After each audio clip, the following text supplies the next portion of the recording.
पाणी ज़िंदगीअ जी बुनियादी ज़रूरत आहे। असांजो जिस्म 70% पाणीअ सां भरियल आहे ऐं असांजे जिस्म जे सभिनी उज़वनि खे पाणीअ जी ज़रूरत हूंदी आहे। पाणीअ जो सही मिक़दार में ऐं सही वक़्त ते इस्तेमालु असांजे सिहत खे खोड़ फ़ाइदा ॾिए थो।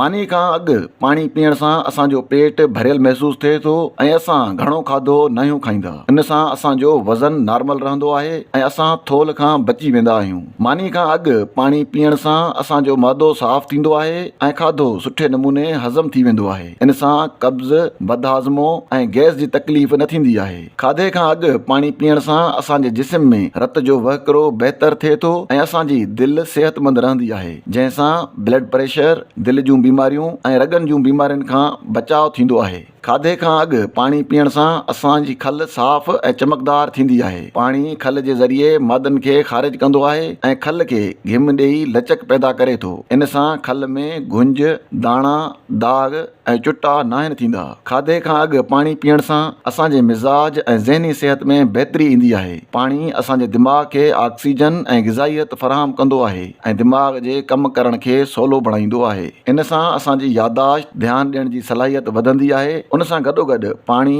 कावड़, दबाव ऐं बेचैनीअ खे ख़तमु करे सघे थो। इन लाइ असांखे घुर्जे त रोज़ानो खाधे खां अॻु पाणी पीऊं ऐं जेकॾहिं अॻुवाट पी न सघूं त पोइ मानीअ जे विच में पाणी पीअणु घुर्जे।